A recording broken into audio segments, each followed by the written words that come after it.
내일쯤 코로나19 백신 예방접종 완료율이 70%를 달성할 것으로 관측되는 가운데 정부가 방역 기준 완화에 나섭니다. 이번 주 국내 증시는 기업의 호실적 발표와 인플레이션 우려가 공존하며 박스권 장세를 이어갔습니다. 추가 대책 규제를 앞두고 수도권 아파트 매수세가 위축되는 분위기입니다. 다음 주부터 소상공인 손실보상금 지급이 시작됩니다. 이슈플러스에서 지급 기준과 신청 방법 등을 알아보도록 하겠습니다. 센 경제라이브 시작합니다.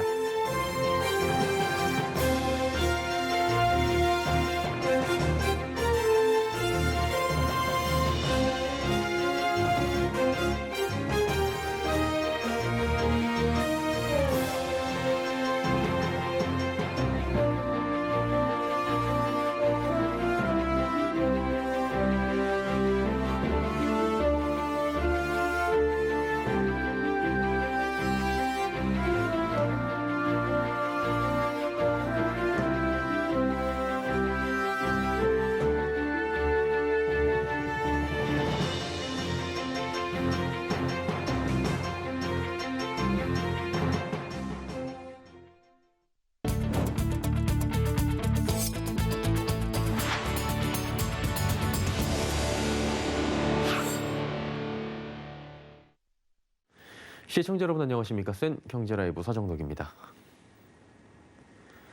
이르면 내일 정부가 목표한 예방접종 완료율 70%를 달성할 것으로 보입니다. 김부겸 국무총리는 오늘 정부 서울청사에서 주재한 일상회복지원위원회에서 일상회복의 초기 단계에선 백신 접종 완료자를 중심으로 방역 기준이 완화돼야 한다며 단계적 일상회복 이행을 위한 추진 방향을 제시했습니다.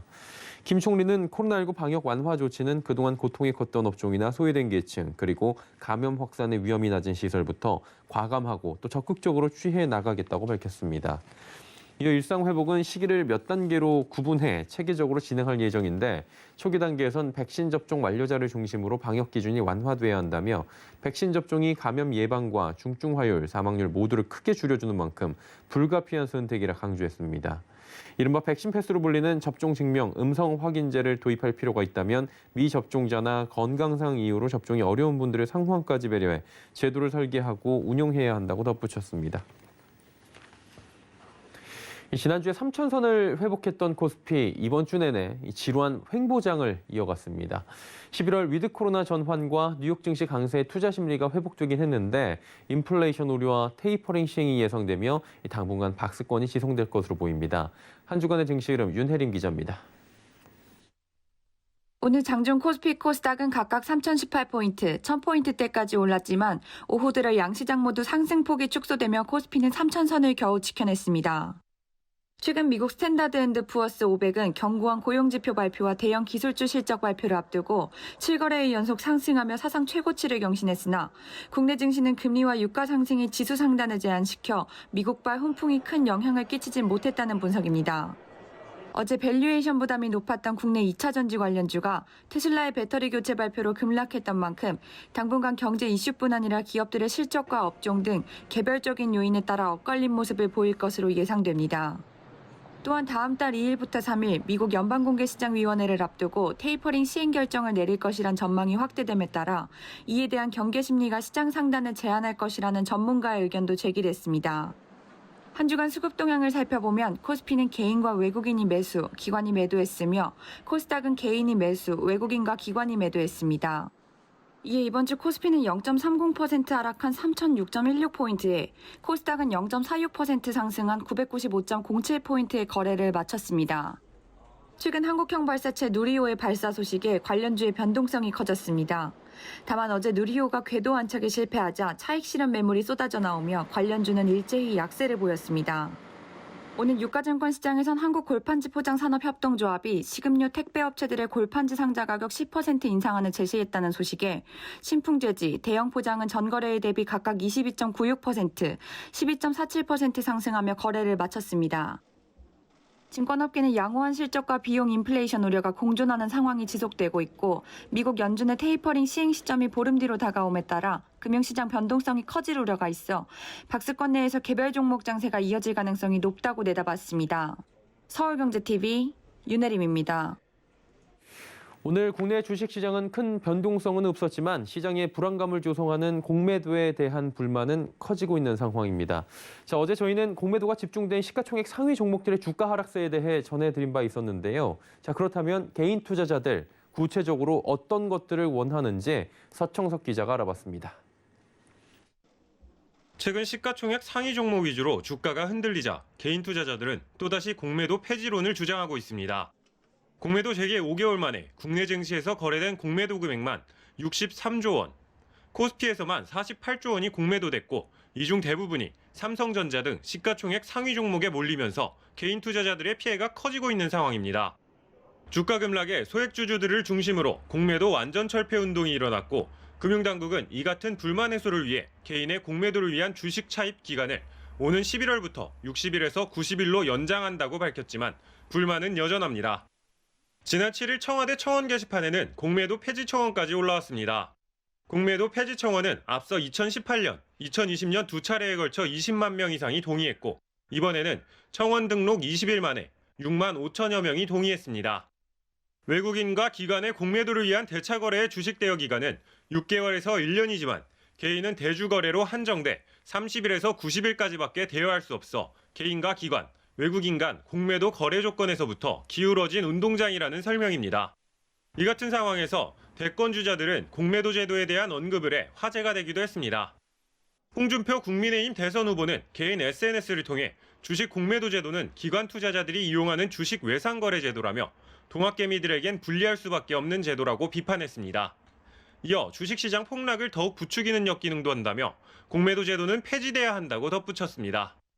반면 같은 당 대선 후보 유승민 전 의원은 자본시장이 완전히 개방된 상황에서 우리나라만 공매도를 전면 금지하면 우리 증시는 국제적으로 고립될 것이라며 주식시장에 일정한 상황이 발생하면 공매도를 자동 금지할 수 있는 차단 장치를 도입해 개인 투자자의 피해를 방지하겠다고 밝혔습니다.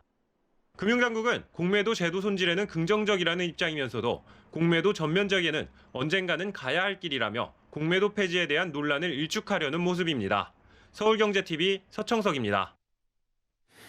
20, 30대 청년층의 전세 대출 88조 원을 넘어섰습니다. 최근 5년 사이에 60조 원 가까이 폭증한 겁니다. 국회 기획재정위원회 소속 국민의힘 정운천 의원이 금융감독원에서 받은 자료에 따르면 2017년 29조 1,738억 원이었던 20, 30대 전세자금 대출 잔액은 올 6월 기준 88조 234억 원으로 불었습니다. 전체 전세자금 대출 잔액 가운데 청년층 대출 비중은 60%에 달했습니다.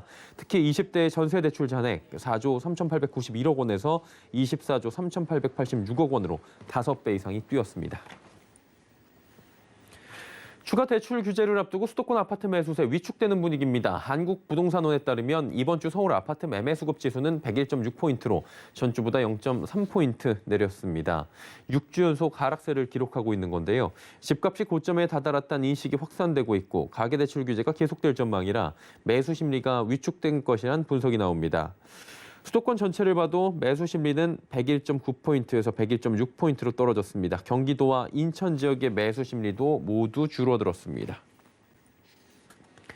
KB금융그룹을 시작으로 금융지주들의 3분기 실적 발표가 본격화됐습니다. 상반기 최대 실적을 갈아치운 금융그룹들이 이번에도 역대급 실적을 낼 것으로 보이는데요. 정부의 가계대출 규제 오히려 금융사 실적엔 긍정적으로 작용했다는 분석입니다. 윤달 기자입니다. 하나금융그룹은 올 3분기 1조 원에 가까운 당기순이익을 거두며 연순이익 3조 원 달성을 눈앞에 두게 됐습니다. 하나금융은 특히 이자이익과 수수료 이익이 성장세를 보이며 전년 동기 대비 14.2% 증가했습니다. KB금융그룹은 어제 역대 최대 수준의 성적표를 공개했습니다. KB금융은 3분기에 작년 동기보다 11% 늘어난 1조 2,900억 원의 당기순이익을 거뒀습니다. 출범 후 역대 최대 분기 순이익 기록입니다. 3분기 누적 당기순이익은 3조 원 후반대로 이미 지난해 연간 순이익을 넘어섰습니다. 올해 연간 순이익 4조 원대 달성이 확실시됩니다. 다음 주에 실적 발표를 앞둔 우리 신한금융지주도 호실적이 예상되고 있습니다. 정부의 가계대출 규제와 금리 인상이 금융사들에게는 득이 됐습니다. 가계대출 규제로 연말이 되면 대출을 받기 어려워질 것이라는 공포심에 미리 대출을 받아두려는 가수요를 부추겼습니다. 또 대출금리가 오르면서 은행의 순이자 이익이 늘었습니다. 규제로 인해 들어오는 대출량에는 큰 타격이 없었지만 남는 마진은 더 좋아진 겁니다.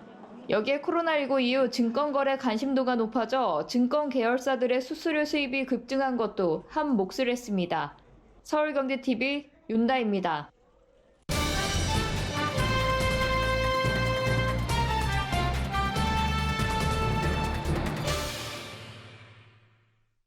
다음 주부터는 소상공인 손실보상금 지급이 시작된다고 합니다. 정부는 오는 27일부터 집합금지나 영업시간 제한 조치를 받은 소상공인들의 손실에 대한 보상 신청을 받을 계획이라고 하는데요. 자세한 사항 좀 짚어보도록 하겠습니다. 경제산업부의 김수빈 기자 나와 있습니다. 먼저 바로 여쭤볼게요. 손실보상금 지급 기준 좀 살펴봐야 될 텐데 김 기자, 지급받는 대상이 어떻게 됩니까? 네, 이번 3분기 손실에 대한 보상금을 받을 수 있는 대상은 올해 7월 7일부터 9월 30일 동안 집합금지나 영업시간 제한 조치로 경영상 심각한 손실이 발생한 소상공인 및 소기업입니다. 당초 소상공인만을 대상으로 지급 예정이었지만 소기업까지 대상이 확대된 겁니다. 소기업은 종업원 수가 아닌 연 매출액을 기준으로 정하는데요. 숙박, 음식점, 교육 서비스업은 10억 원 이하, 식료품, 음료 제조업 등은 120억 원 이하가 해당됩니다. 중소벤처기업부는 큰 틀 안의 지급 기준은 변함없이 분기별로 손실 보상 기준을 세우고 집행할 계획을 밝혔습니다. 김 기자, 그러면 이게 어떤 방식으로 지급을 구체적으로 받는 겁니까? 네, 손실보상금은 손실액에 비례해서 산정이 됩니다.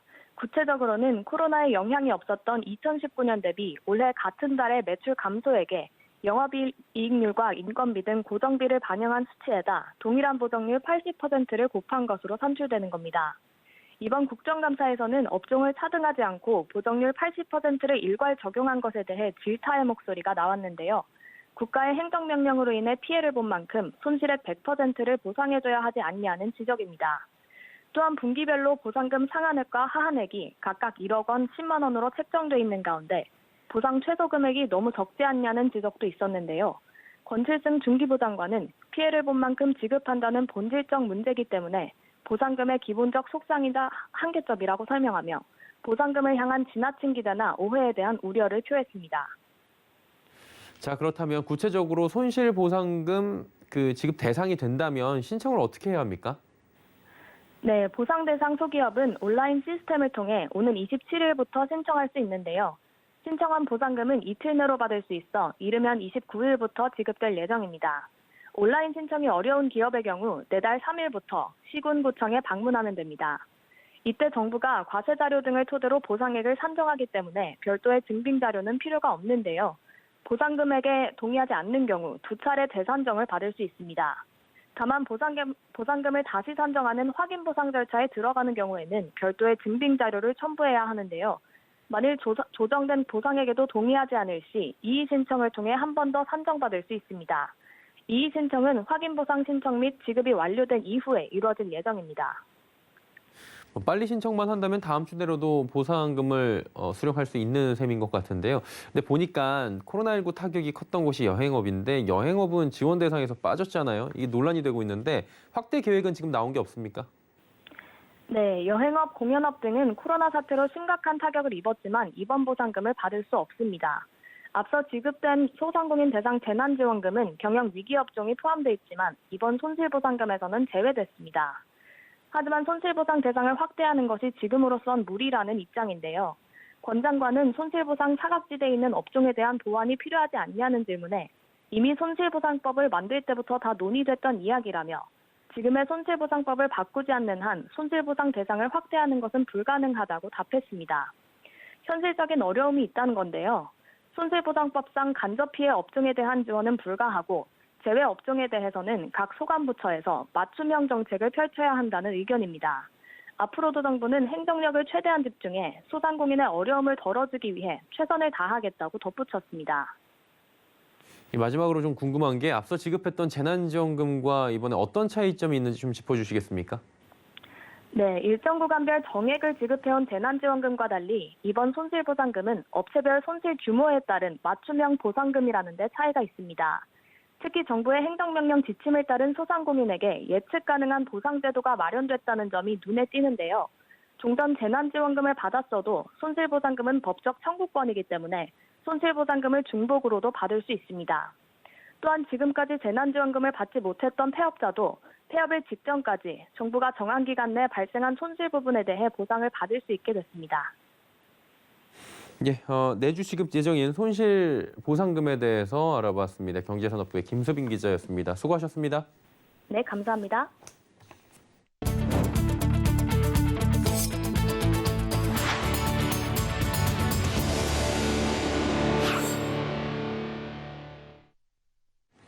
쌍용자동차 인수 우선 협상 대상자로 에디슨 모터스가 선정됐습니다. 다만 인수 완주를 위한 1조 원이 넘는 정상화 자금 마련 등 험난한 과정이 남아 있는데요. 이러한 우려에 대해 강영권 회장이 직접 설명에 나섰다고 합니다. 정세미 기자입니다.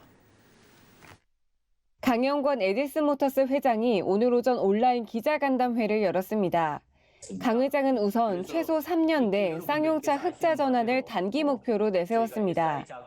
에디슨 모터스의 스마트 플랫폼과 쌍용차의 부품 기술로 개발 투자비를 최대 75%까지 줄일 수 있다는 겁니다. 전기차 개발에 대한 자신감도 내비쳤습니다. 티볼리와 코란도 렉스턴 등 쌍용차 전 모델 라인업에 에디슨 모터스 전기차 플랫폼을 장착합니다. 1회 충전 주행거리를 내년 상반기까지 450에서 550km로 늘리고 체어맨 등 축거가 긴 차종은 최대 800km까지 높일 수 있다는 설명입니다. 이에 따라 내년 전기차 10종을 먼저 출시하고 2025년 20종, 2030년 30종의 새로운 전기차를 만들어 판매합니다. 전기차를 연간 한 5만 대에서 한 15만 대까지 생산을 해서 그 쌍용 자동차가 내연기관 20-30만 대, 1-2년 이내로 한 20만 대 이상, 또 한 25년부터는 30만 대 이상의 그런 관건은 경영 정상화를 위한 약 1조 원의 자금입니다. 강 회장은 최대 1조 6천억 원의 자금 조달 계획도 공개했습니다. 우선 1차 유상증자로 컨소시엄과 함께 인수자금 3,100억 원을 마련합니다. 이외에 약 7천억 규모의 대출을 산업은행에 요청해 놓은 상태로 어려울 경우 시중은행이나 외국계 금융회사의 대출도 고려하고 있다고 말했습니다. 한편 에디슨 모터스 컨소시엄은 이달 말까지 양해각서 체결을 바탕으로 내달 말 본계약 체결을 계획 중으로 이르면 내년 초 모든 절차가 종료될 것으로 보입니다. 서울경제TV 정세미입니다. 정부가 유류세 인하를 공식화하고 액화 천연가스에 대한 할당 관세율도 낮추기로 했습니다. 유류세 인하 폭과 적용 시기 등 구체적 방안은 다음 주 비상경제 중대본 회의에서 세부 내용을 발표할 예정입니다. 이혁원 기획재정부 제1차관은 오늘 정부 서울청사에서 정책점검회의 겸 물가관계 차관회의를 열고 최근 글로벌 에너지 가격 급등세가 국내 물가에 상방 압력으로 작용할 수 있는 만큼 물가 안정과 서민 경제 부담 완화를 위한 선제적 대응 조치를 적극 추진하고자 한다며 유류세를 한시적으로 인하하겠다고 설명했습니다. 잠자는 카드 포인트 잔액이 2조 원에 육박하고 있는 가운데 이용 기간이 만료돼 소멸되는 포인트가 매년 1,000억 원에 달하는 것으로 나타납니다. 더불어민주당 김병욱 의원이 금융감독원으로부터 제출받은 자료에 따르면 지난해 8개 전업카드사에서 시효 만료 등으로 소멸한 포인트 적립액은 981억 원으로 집계됐습니다. 연간 소멸 포인트는 2017년 1,151억 원, 2018년 1,024억 원, 2019년엔 1,017억 원 등으로 줄어드는 추세인데 여전히 1,000억 원에 가까운 규모입니다. 올해는 상반기에만 495억 원이 소멸된 것으로 나타납니다. 사회적 거리 두기를 완화하고 단계적 일상 회복을 뜻하는 이른바 위드 코로나 시기가 다가오며 국제선 여객수가 증가 추세를 보입니다. 인천공항공사에 따르면 올 8월 인천공항 국제선 이용객 수는 33만 8천 명으로 작년 8월보다 약 44%가 늘어났습니다. 월별 여객 수가 30만 명대를 기록한 것은 지난해 4월 이후 16개월 만입니다. 올 9월엔 다시 20만 명대를 기록했지만 전년 대비 증가율은 46%였습니다. 이달 들어선 지난 19일 기준 18만 3천 명으로 집계되며 다시 30만 명을 넘길 가능성이 높은 것으로 전망됩니다.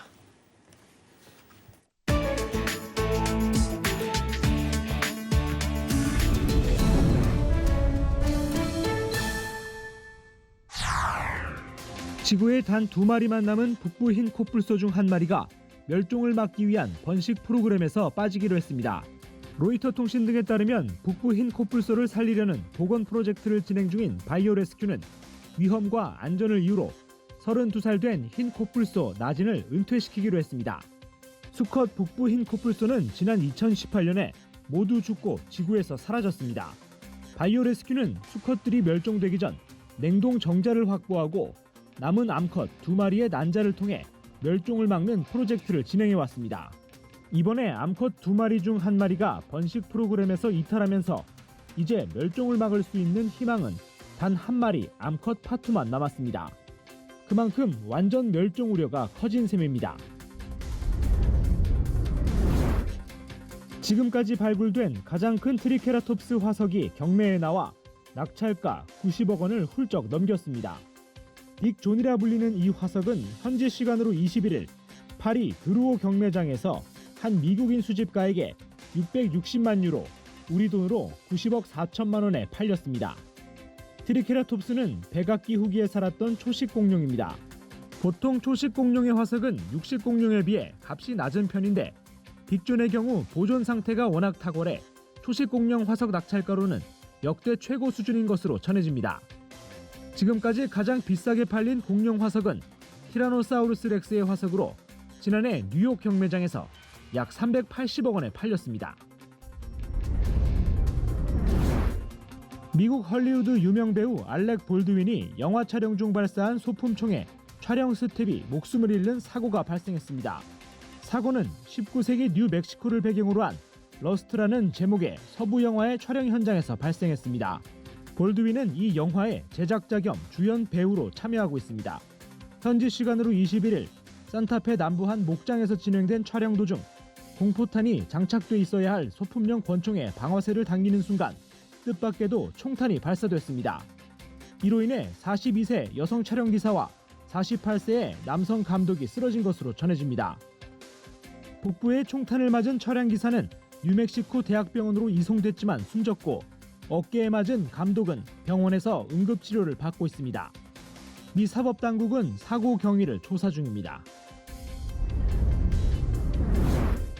세계에서 가장 크고 높은 대관람차 아인 두바이가 현지 시간으로 21일 화려한 드론쇼와 불꽃쇼로 대중에게 공개됐습니다.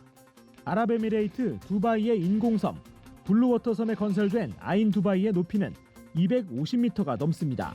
현재 세계에서 가장 높은 관람차인 미국 라스베가스의 하이롤러보다 82m 높고 영국 런던의 템즈 강변에 있는 런던 아이의 2배에 가까운 크기입니다. 아인 두바이는 지난 2015년 5월 처음 공사를 시작했을 때 완공 예정일이 2019년 초중반이었습니다. 하지만 코로나19 사태의 영향으로 2차례 연기한 끝에 이제서야 손님 맞이를 시작했습니다. 아인 두바이는 48개의 탑승 칸으로 이뤄졌고 한 바퀴를 도는데 약 40분이 소요돼 간단한 코스 식사나 생일 파티도 할 수 있습니다.